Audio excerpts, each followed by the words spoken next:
I have changed my mind on Hogwarts Legacy. Hello again, I am Blunty, and not much more than a year ago, I put up a video entitled, "Is it okay to like Buffy and Harry Potter, even if Joss Whedon and J.K. Rowling are terrible people?"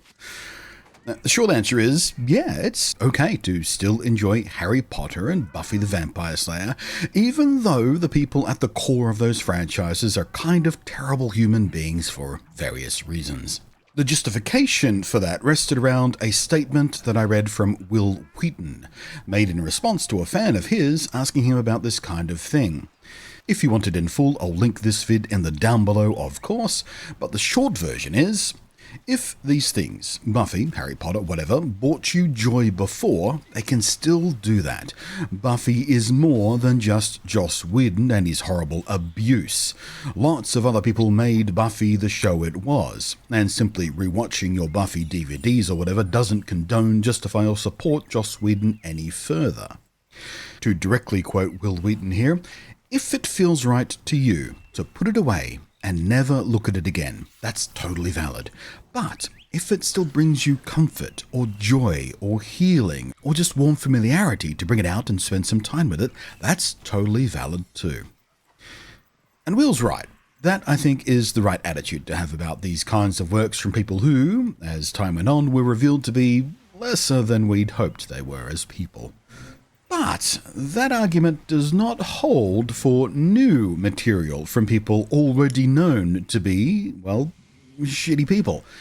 Now let me be crystal clear about this. I am not, and will not, tell you what to use your money for. That's your choice to make, fine, whatever. But if you do choose to use your money to play Hogwarts Legacy, you do forfeit any and all rights to call yourself an ally to trans folk and frankly to queer people in general.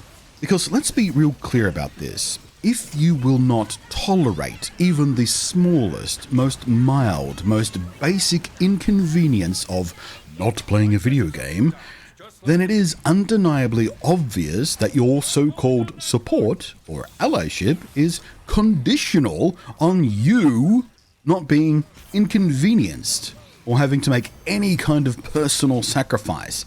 And that is not allyship. That is performative horseshit to make you feel better about yourself. And you cannot and should not be trusted by anybody if that is your attitude towards this. And that's the attitude I have towards this game now. That is the perspective that has changed my mind on this. At the time of that original video, I had some personal concerns about buying and playing the game. Of course, on the one hand, it seems like a fun RPG. On the other hand, well, don't insult me by pretending you have no idea J.K. Rowling has turned herself quite deliberately into a, let's use a kind word here, a controversial political entity. J.K. uses her position, her profile, her platform for controversial political statements. And if you do truly claim ignorance on how harmful JK's behavior has been in recent years, then I will link several videos in the down below for you to watch. If you truly feel ignorant, if you truly do not understand why people have this attitude towards JK, watch these videos. If you choose to remain in willful ignorance, then you forfeit any right to have a discussion about this. In fact, a couple of the videos I'll link for you in the down below are from very real people who J.K. Rowling has very directly harmed, maliciously so. And yes, I know J.K. has reportedly little involvement in the creation of this game itself. That is not the point, and I'll dig into why that is not the point later in this video. And for the record, the devs who actually made this game, the people who created this game, have already been paid for their work, because that's how it works. They work on salaries. The profits from this game only feed the already disgustingly rich executives who had nothing to do with the actual creation of the game, and their investors, etc. at the top. Layoffs always happen between games in any dev studio, regardless of the wildest success or miserable failure of the last game they produced, and in exactly 0 ways are you taking food from the mouths of the people or their families who actually made the game. You are not putting their jobs in jeopardy by not buying the game. That argument holds no water at all if you know what the actual crap you are talking about when it comes to game development, because that is not how the business works. I promise you, you are not harming any real working stiffs by not buying this game. Now, back in late 2021, the time the original video went out about this game, as talk about Hogwarts Legacy was beginning, my basic plan of action and opinion about all this was, if the game was indeed compelling and interesting by launch, by the time we had actual gameplay and reviews and whatnot, I'd go ahead and give it a try. But to try and balance out my own moral compass a little bit, as someone who considers themselves a trans ally, I was going to donate an equal amount of the price of the game to a worthy trans-supportive charity. I'm not going to do that anymore. I've changed my mind. So let's paint the road here. This isn't an opinion. This isn't a point of view. This is a fact, a demonstrable fact. You can point to things and say, hey, this is why this is true. J.K. Rowling's statements, her actions, the people she chooses to platform, the voices she chooses to raise up using her platform, and the people she supports, her friends, her allies, and the way in which she regularly and maliciously directs her huge army of social media followers towards victims of abuse in order for them to receive more abuse. JK knows this is what's going to happen when she subtweets someone with a screenshot or whatever, and she keeps doing it to trans-supportive people. All of this points to direct harm being done to real people just trying to live their lives, and who ask literally nothing more than to be treated with the same respect as any other person out there gets. I am not interested in debating this with anybody. I promise you, there's not a single thing that anybody on the other side of the fence here has anything to say that I haven't already heard before. I know the echo chambers you're coming from. I have heard every single word you have to offer, and I've seen how it has already been debunked, dismantled, or written off as absolutely disingenuous or just purely deliberately ignorant, willfully ignorant. JK is a harmful person. This is a demonstrable fact. And again, if you'd like to see that demonstrated very directly with evidence and everything, I've got videos in the down below that do that. They directly demonstrate the harm she has done and continues to do. You cannot deny it in good faith. Is JK the worst person ever? No, of course not. She does some good things too. But doing some good things doesn't make a person a good person. Let me tell you a story. Back where I grew up, as a kid, as a preteen and in my earliest teen years, I lived next door to a bloke who was part of a very notorious biker gang. The man himself was a friendly guy. He had a nice family, nice kids, lovely wife, and was a decent neighbor even. He was also a high-ranking part of an organization that was very, very, very widely known for, among other questionable activities of legal dubiousness, dealing drugs. The kind of drugs that ruin people's lives. The kind of drugs that destroy people. This same organization also ran a yearly charity that distributed food and gifts for underprivileged kids and their families at Christmas time. Aww. Being a friendly bloke, a decent suburban neighbor, and a participant in an undeniably good thing for kids who've got it rough, in absolutely 0 ways erased or made up for the harm his other activities caused. That's not how this works. And it's just like that with JK. Nothing good she has put into the world will or should erase the horrible things she very, very deliberately does. So let's get back to Hogwarts Legacy more specifically.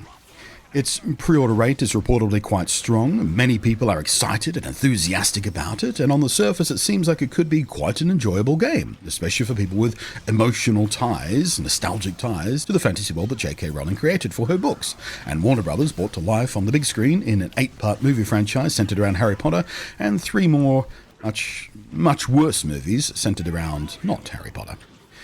There's no denying the Harry Potter franchise is huge. It has millions of fans across the globe, and chances are the game will sell extremely well across PlayStation 5, Nintendo Switch, PlayStation 4, Xbox Series X, Xbox Series S, Xbox One, and PC. The game will be considered a hit by the standards that games are judged by, that being sales. And it will do that just on the strength of its licensed brand alone. It will make enough sales to be a success on paper, even if it turns out to be a middling game on its mechanical and artistic merits. I don't think it'll be a crap game in general, but there's a pretty decent chance it'll be kind of middling, won't it? You've seen the gameplay, right? And we all know this. The people screaming the loudest about it on social media know it. That's not the point. No one is imagining that by calling for a boycott of this game, they'll somehow magically make this game a financial flop. The point of a protest like this isn't to cancel a product like this. It's simply an attempt to keep awareness high about what it is your money, your voice, is doing when you buy this product. Because in this capitalist system, the way you spend your money is making a statement. Your money in many ways is your voice. And JK herself has used every single sale of her merch and books and whatnot to justify herself. Late last year, December, just gone, as a matter of fact, so not that long ago, when asked what her response was to the widespread criticism of her hostility towards trans people, she responded with, "The only time I've ever made reference to being cancelled, my book sales went up." The implication here is she's drawing a direct line between making more money and feeling justified in hurting people. A few months before that, she was questioned directly on how it feels to know that she's hurting people who used to be her fans, who used to love the Harry Potter series but can't engage with it anymore. They felt betrayed by her actions. They could no longer enjoy these works. How does she feel about that? How does she feel about hurting people so much they can't even enjoy Harry Potter anymore? JK responded with basically, "I sleep fine on my big bed of money." JK is a frickin' detestable person and has clearly lost any and all capacity she ever had for basic human empathy. She's rich. She's very rich. And that's all she cares about. She has money, and that, in her mind, means she can do whatever the frick she wants and hurt whoever the frack she wants to hurt, and feel absolutely justified about it because people keep giving her more money. And in her mind, every time someone gives her money, that means she is politically correct in hurting people. Money equals moral justification for this person. And that means I could give double, triple the buy-in price of the game to a trans charity, as was my original plan, and it would make zero difference to the result in me giving JK even $1 single, because every single dollar she gets from the stuff she's responsible for, she uses to justify herself. Just like my biker neighbor. His charity work for underprivileged kids could never ever make up for the uncounted lives his gang was ruining or ending with their other endeavors. There is simply no way around it. There's no morally justifiable way to play Hogwarts Legacy. Oh, I can hear you. Just pirate it. Or just buy it secondhand. Oh yeah, I've heard that. And sure, both of those don't put money directly in JK's royalty checks or pay her licensing fees. But the first one is an entirely different problem. A literal crime, by the way. The second one is just a piss-pants justification. Even if you buy the game secondhand in an attempt to avoid directly contributing to JK's bank balance, you're still telling everybody you know that you will not suffer even a slight inconvenience. In this case, that inconvenience being not playing a video game, and not doing something is even easier than doing something.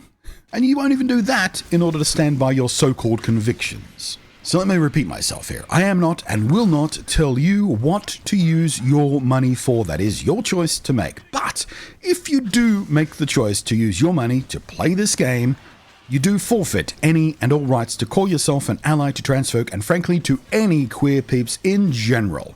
Because once more, let's be very, very clear about this, if you will not tolerate even the smallest, most mild, most basic, smallest inconvenience of not playing a video game, then it's pretty obvious your support and allyship is very flimsy and conditional on you not being slightly inconvenienced or making any kind of tiny personal compromise in the smallest way. No sacrifice too small that will not compromise your so-called support. And that, once more, is not allyship at all. That is performative horseshit for your own benefit, nobody else's, and you cannot and should not be trusted by anybody if that's the kind of person you are. You are morally bankrupt. Because what is your word worth when you say you support trans and other queer folk? Oh, I've got no problem with them, they can go about their lives. When in reality, you will not even do so much as deny yourself a couple of dozen hours of one specific video game to demonstrate your so-called allyship. Nothing. Your word is worth nothing.